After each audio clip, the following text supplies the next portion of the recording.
अस्सलाम वालेकुम, नमस्ते एंड सत श्री अकाल।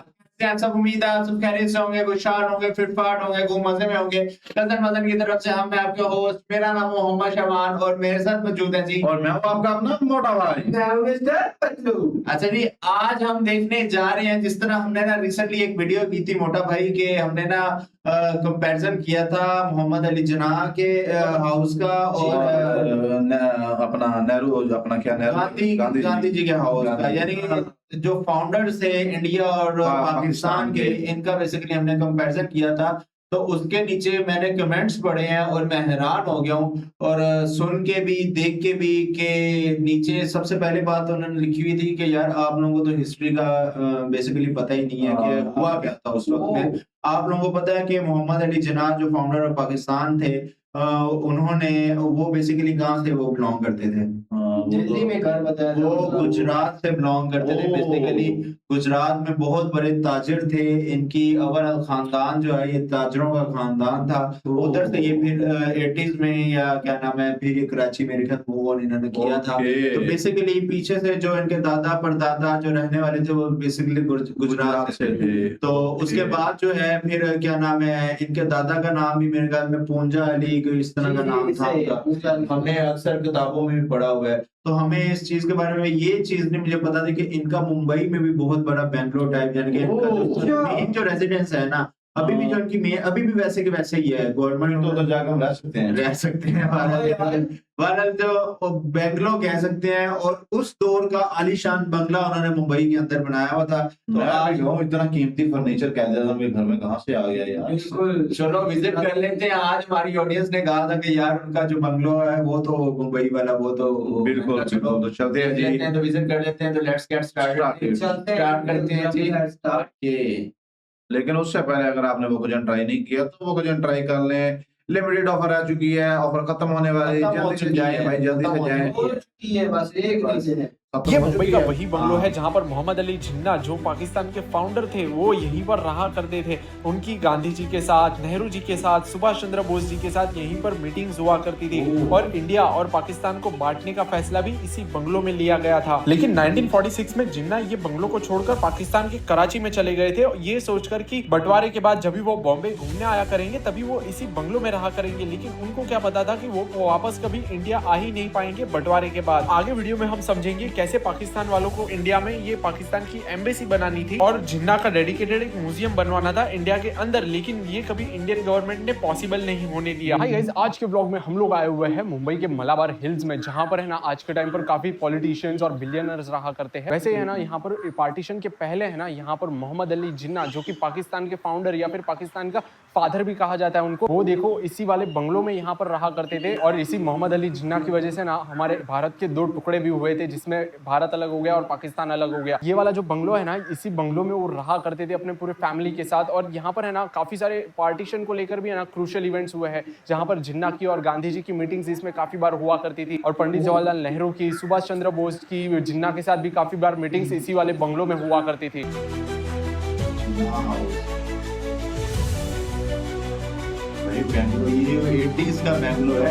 जिन्ना जो है ना वो काफी टाइम से यही वाले बंगलों में रह रहे थे, और फिर वो कुछ टाइम के लिए इंग्लैंड में गए हुए थे। फिर इंग्लैंड से वो 1936 में लौटे ना, तभी उन्होंने ये वाला बंगलो इसी जगह पर है ना वापस से यहाँ पर रीबिल्ड करवाया था, जिसमें करीब 2 लाख रुपए वो लोग ने खर्च किए थे यहाँ पर बंगलो को वापस से रीफर्निश करने के लिए। और ये जो पूरा बंगलो है ना, ये 2.5 एकड़ में पूरा फैला हुआ है। आगे की तरफ इनका पूरा लॉन एरिया बना हुआ है, और बीच में उनका एक बंगलो बना हुआ है, और काफी लैविश बंगलो है अंदर से। आज के टाइम पर कोई विजिटर्स या फिर कोई भी इसके अंदर नहीं जाता है, क्योंकि आज के टाइम पर ये गवर्नमेंट ऑफ इंडिया के अंडर में आ जाता है। ये बंगलो का आप ओवरऑल लुक देख सकते हो, जो कि मुंबई के मलाबार हिल्स में बना हुआ है। ये जो सामने वाला गेट है यही उसका मेन एंट्रेंस है, इसी के अंदर से हम बंगलो के अंदर की तरफ जा सकते हैं। और आज के टाइम पर तो ये बंगलो पूरा खाली पड़ा हुआ है, इसके अंदर कोई भी नहीं रहता है। जब से जिन्ना इसको है ना 1946 में छोड़कर कराची चले गए थे, तब से ये बंगलो खाली पड़ा हुआ है। और इसकी आप हालत भी देख सकते हो, पूरी खंडर हालत हो चुकी है इसकी, जो कि कोई भी नहीं रहता है यहाँ पर और कोई भी मेंटेन भी नहीं करता है इसीलिए। और यहाँ पर एक बोर्ड बोर्ड भी लगा हुआ है जो कि मुंबई बीएमसी ने ये बोर्ड लगाया है, जहां पर लिखा हुआ है जिन्ना हाउस, मोहम्मद अली जिन्नाज मुंबई रेजिडेंस, जो कि देखो वो यहीं पर इसी वाले घर में रहा करते थे। और उनके बारे में कुछ कहानियां पाकिस्तान में ऐसी भी बताई जाती है कि वो है ना बहुत ही एक सिंपल लाइफस्टाइल जीते थे, लेकिन आप उनके फोटोग्राफ्स देखकर, उनके कपड़ों को देखकर अंदाजा लगा सकते हो कि उनकी लाइफस्टाइल है ना बहुत एक रॉयल थी और वो एक है ना अमीर फैमिली से बिलोंग तो करते ही थे। और ये घर के अंदर की आप उनकी कुछ फोटोग्राफ्स देख सकते हो। ये जो फोटोग्राफ्स है ये उनका आप इटालियन फर्नीचर, फ्रेंच फर्नीचर्स देख सकते हो। तो रॉयल बंदा यहाँ पर उस टाइम पर अफोर्ड कर सकता था। अमीर लाइफस्टाइल जीना ये कोई गलत बात नहीं है, लेकिन पाकिस्तान में ये कुछ कहानियां बताई जाती है कि वो है ना एक सिंपल लाइफस्टाइल जीते थे। देखो यही मेन गेट है ये बंगलो के अंदर जाने के लिए, लेकिन हम भी यहाँ पर अंदर नहीं जा सकते क्योंकि बंगलो ये पूरा सील है और कोई है भी नहीं यहाँ पर जिससे हम बातचीत करके अंदर की तरफ जाए। लेकिन आप देख सकते हो अंदर की तरफ है ना हमें यहाँ पर कुछ एंट्री पॉइंट्स दिख रहे हैं, काफी सारी विंडोज हमें दिखाई दे रही है। और ये पूरा बंगलो है ना 2.5 एकड़ में पूरा फैला हुआ है और इसमें है ना करीब 2 ही फ्लोर है, ग्राउंड प्लस 1 फ्लोर का ये पूरा बंगलो बना हुआ था, लेकिन अंदर से बहुत ही ज्यादा लेविश है। और सामने की तरफ देख सकते हो 45, 2.5, 50, 51 मरले में, तकरीबन 51-52 मरले में यार। 2.5 एकड़ हैं? एकड़ हाँ, एकड़ है 160 मरला, 320 मरले हैं, 320 मरले एक और हो गया हैं। 80 और हो गए। मैं कनाल बता रहा था आपको, तो भाई 80 और हो गए, कितने हो गए ये? पता नहीं भाई, आप लोगों को पता होगा। 160, 320, 400 मरले से ज्यादा यार, 400 मरले।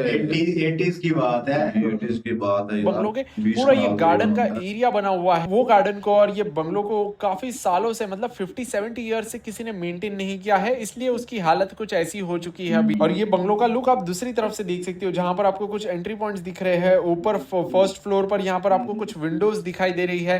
तो देखो कुछ ये बंगलो पूरा ऐसा है, व्हाइट कलर का है यहाँ पर, जिसको है ना इसको साउथ कोर्ट भी कहा जाता है और जिन्ना हाउस भी कहा जाता है मुंबई के अंदर। देखो जिन्ना की वजह से है ना यहाँ पर इंडिया के 2 टुकड़े भी हुए थे। वो उनको क्या लगता था वो एक अलग कंट्री बनवा कर है ना यहाँ पर फिर कभी छुट्टियां होगी तो उस टाइम पर वो वापस बॉम्बे आएंगे और जब वो यही वाले घर में रहेंगे। लेकिन उनको क्या पता था पार्टीशन के बाद कभी बॉम्बे वापस रिटर्न नहीं आ पाएंगे। फिर 1947 में तो पार्टीशन हुआ, जब 1948 में इंडिया के जो पहले हाई कमिश्नर थे पाकिस्तान के अंदर, तो उनसे उनकी जिन्ना की मुलाकात हुई थी। तभी वो उन्होंने उनसे कहा था कि वो है ना बॉम्बे को बहुत मिस करते हैं और उन्होंने कहा था कि अपने प्राइम मिनिस्टर नेहरू जी को कहना कि ये वाला बंगलो कभी तोड़े नहीं और यहाँ पर किसी आम आदमी को इसमें रहने ना दे। इंडिया का कोई प्रिंस होगा, रॉयल फैमिली होगी, उनको ये बंगलो में रहने के लिए दे। ये बंगलो जो है ये पार्टीशन से जुड़ा हुआ था, इसलिए यहाँ पर बीजेपी के लीडर्स है ना इसको डेमोलिश भी करवाना चाहते थे। उसको चलकर लेकर है ना काफी सारी कॉन्ट्रोवर्सीज भी हुई थी पास्ट में इसको डेमोलिश करने के लिए। फिर 1948 में जब जिन्ना की डेथ भी हुई ना, तभी पाकिस्तान वालों ने काफी ट्राई भी की कि इसको है ना बॉम्बे के अंदर पाकिस्तान की एक एम्बेसी बना दे,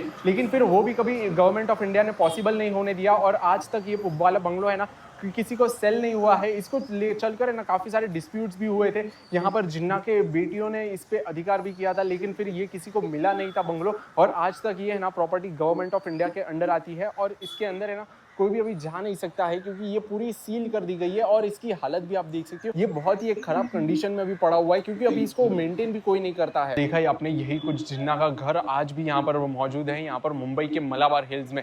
ये इसके बारे में है ना किसी को भी पता नहीं है कि पहले मोहम्मद अली जिन्ना यहाँ पर मुंबई के अंदर भी रहा करते थे। तो देखो आपने देखा यही वाला घर था उनका। बस अभी हमें नहीं ये भाई हमें भी यार मुझे भी नहीं पता था। ये मालाबार हिल्स बहुत काफी एक्सपेंसिव एरिया है।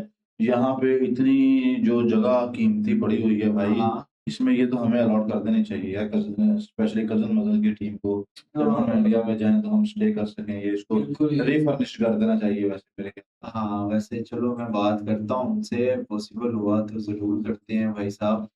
तो चलते हैं, एक तो छोटी सी वीडियो ना मैंने एक और निकाली भी है, बिल्कुल एक वीडियो के अंदर से क्लिप निकाला हुआ, उसके अंदर मेरे ख्याल में घर के अंदर के मामलात वगैरह भी हमें कुछ देखने को मिल सकते हैं। क्या बात कि अंदर से घर उनका किस तरह का दिखता था। तो स्टार्ट करते हैं जी। जिन्ना हाउस मुंबई 1947 में हिंदुस्तान तकसीम हो गया और कायदे आज़म पाकिस्तान तशरीफ़ ले गए और इस नए मुल्क के पहले गवर्नर जनरल की हैसियत से ज़िम्मेदारियां निभाने लगे।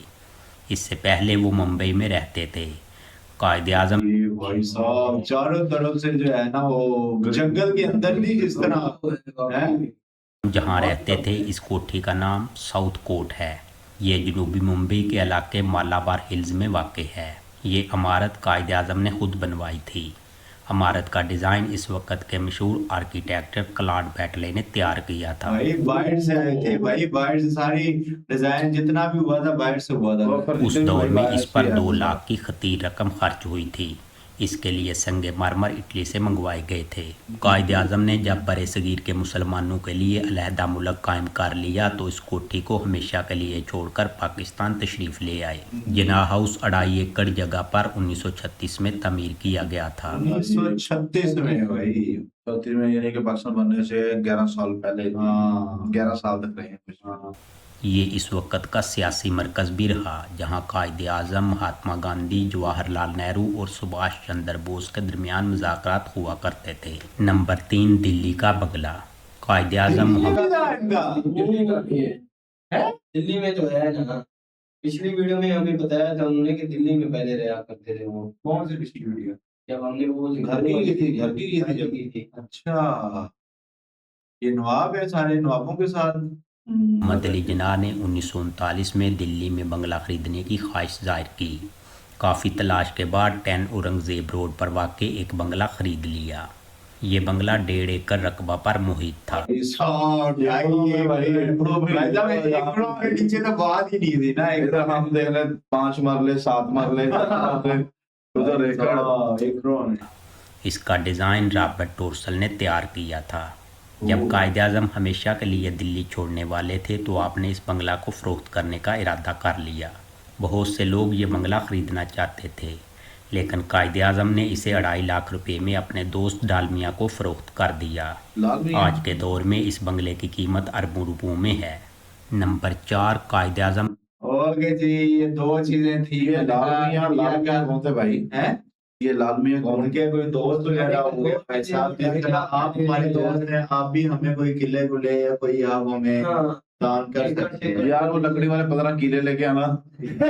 हमारे पास तो ये वाले किले यार, कैसी बातें कर रहे हो आप? बात है यार, मर्सी वाली बात है आपकी। 12,000 कायद आज़म तो लग्जरी और यो लाइफस्टाइल है। आर्किटेक्चर जो थे भाई वो सारे ब्रिटिश थे।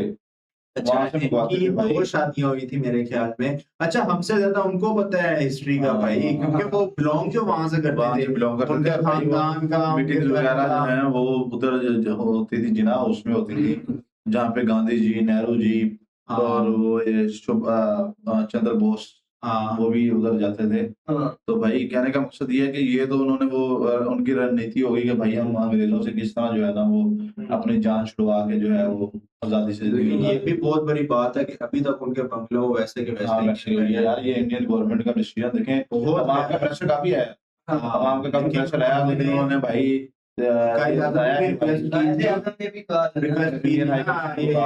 नेहरू जी जो पहले प्रेसिडेंट थे, प्राइम मिनिस्टर, सॉरी, कि अगर मैं चलता जाता भी हूँ तो इसको प्लीज को तोड़ फोड़ नहीं करनी, इसको किसी को रहने के लिए नहीं देना भाई। तो ये भी वादा हुआ है भाई, ये नेहरू जी का वादा हुआ है। नेहरू जी का भी और आगे बताती रही है भाई साहब, ये एक बहुत बड़ी। नहीं तो भाई आगे से कोई नई गवर्नमेंट आती है वो कहती है भाई इतनी महंगी जगह आपने बॉन्ड की हुई है, इसको नहीं तो उसको वाकई किसी और चीज में कन्वर्ट कर सकते थे वो भाई। उन्होंने क्यों जाया कर दिया? 2.5 एकड़ की जगह है और इतने वो महंगे एरिया में, तो कोई बंदा उधर कोई भी रेनोवेट करके कोई भी चीज कर सकते थे, वो गवर्नमेंट बिल्डिंग बना सकते थे वहाँ पे। ऐसे ही है।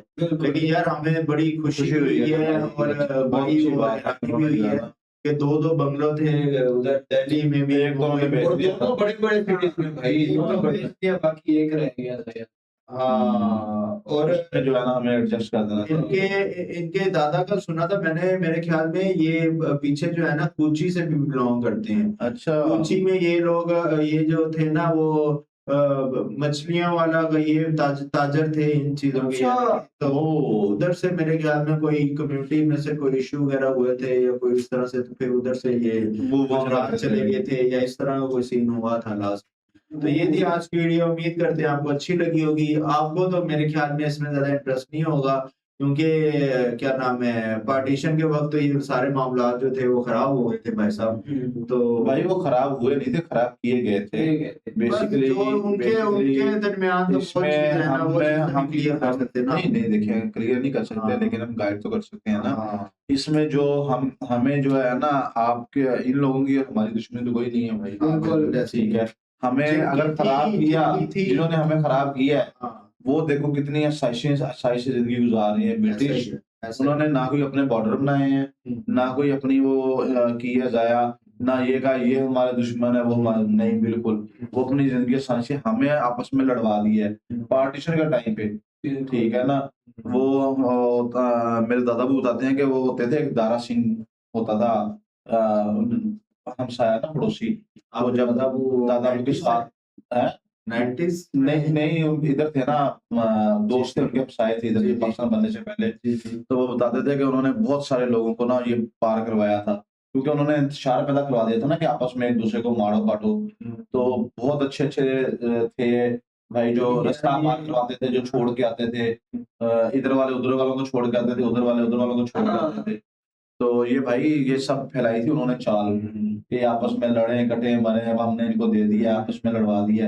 आज तक वही सीन कायम है। हमें ये चीज नहीं चाहिए भाई, हमारी कौन सा हमसे कोई दुश्मनी है। लेकिन मेरा दिल पता क्या करता है, मैं हमारा दिल ये करता है कि बॉर्डर की तारे ना हो, हम जब दिल चाहे वहां जाएं, जब दिल चाहे एक पैर रखने का भी जगह, यानी कि खुल्ला माहौल हो। अक्सर वो जिस तरह लाहौर का एक बॉर्डर है, भी वो खेती बाड़ी करने इधर भी आते हैं उधर भी जाते हैं, और यूपी के अंदर भी बड़ा सीन देखा है। अच्छा हाँ, तो ऐसा ही है, वो परमानेंट होते हैं उनके, तो वो जिनकी जमीनें इधर रह गई थी वो फिर इधर खेती बाड़ी करने आते हैं। तो इस तरह कुछ करते हैं सीन। तो ये थी आज की वीडियो, उम्मीद करते हैं आपको अच्छी लगी होगी। शेयर लाजमी कीजिएगा, कमेंट सेक्शन में लाजमी बताइएगा वीडियोस किस तरह की लगी होती है।